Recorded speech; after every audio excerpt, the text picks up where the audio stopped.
اور روزہ نہ صرف یہ کہ انسان کو روحانی ترقی عطا کرتا ہے، تقویٰ دیتا ہے، بلکہ جسمانی طور پر بھی روزہ بہت مفید چیز ہے. انسان کے جسم کا اس پر حق ہے. عام طور پر ہم سمجھتے ہیں کہ یہ حق جسم کو کھلا پلا کر دیا جاتا ہے یا بہت آرام کر کے دیا جا سکتا ہے، حالانکہ بسا اوقات جسم کا حق کھانے پینے سے رک کر دینا ہوتا ہے، اور روزہ دراصل جسم کا حق دینا بھی ہے. ہمارا معدہ دن میں سارا وقت کام کرتا ہے، ہم اسے چین نہیں لینے دیتے. کبھی کچھ کھا لیتے ہیں، کبھی پی لیتے ہیں، کبھی کچھ منہ میں ڈالتے ہیں، کبھی کچھ منہ میں ڈالتے ہیں. اس بیچارے کو آرام تو ملتا ہی نہیں. اور نہ صرف یہ کہ معدہ، بلکہ اس کے ساتھ جگر جیسی چیز جس کو غذا کے ہضم میں مدد دینے کے علاوہ 15 اور کام کرنے ہوتے ہیں.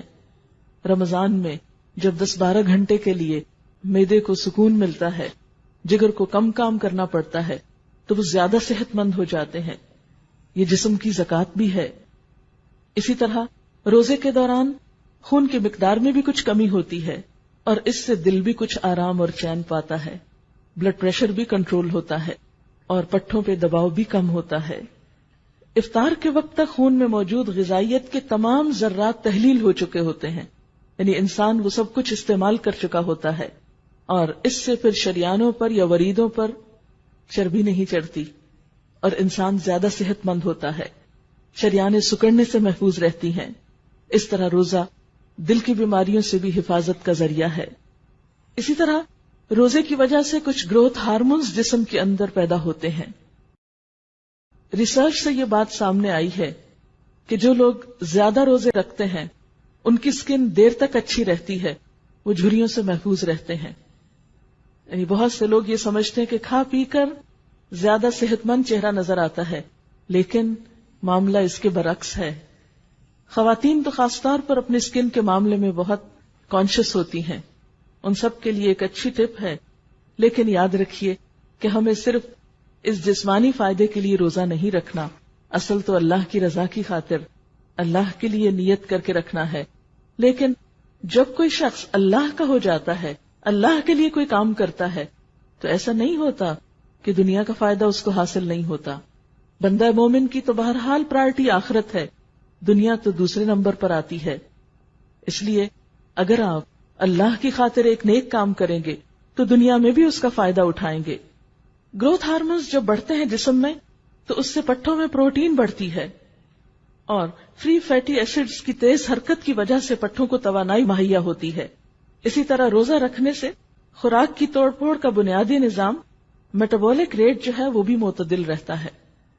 اور بھی اس کے بے شمار فوائد بتائے گئے ہیں، لیکن اس وقت چونکہ موقع طبی فوائد بتانے کا نہیں، لیکن ہلکا سا ذکر کرنا مقصود تھا تاکہ انسان یہ جان سکے کہ ہمارا دین جب ہمیں کچھ سکھاتا ہے تو وہ صرف آخرت کے لیے نہیں، اس میں ہماری دنیا کا بھی فائدہ ہوتا ہے.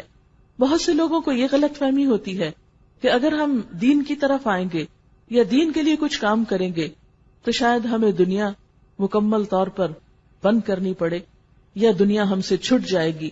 نہیں، اللہ تعالیٰ ہی نے یہ دنیا بنائی ہے. وَلِلَّهِ الْآخِرَةُ وَالْأُولَى، یہ دنیا بھی اور آخرت بھی سب اللہ ہی کی ہے. اصل امتحان اس بات کا ہے کہ ہم جیتے کس کے لیے ہیں، قریب کی چیز کے لیے یا اس اصلی چیز کے لیے. اور ہم جو بھی کام کرتے ہیں اس میں فائدہ کس کا دیکھتے ہیں، صرف دنیا کا یا آخرت کا. آخرت ایک بلند منزل ہے. جو انسان بلندی کا سفر شروع کرتا ہے اس سے کم تر چیزیں، راستے کی چیزیں اسے ملتی چلی جاتی ہیں. وہ تو راستے میں آتی ہی ہیں، دنیا تو راستے میں آ جاتی ہے. لیکن جو شخص آخرت پر اپنی نظر رکھ کے جیتا ہے اور وہ قدم بقدم سفر کرتا چلا جاتا ہے، اسے وہ منزل بھی مل جاتی ہے اور راستے کے فائدے بھی اٹھا لیتا ہے. لیکن اگر کوئی شخص اپنا گول ہی ایسا رکھے کہ وہ صرف دنیا کے لیے جیے تو آخرت اس سے چھٹ سکتی ہے، وہ وہاں تک نہیں پہنچ سکتا.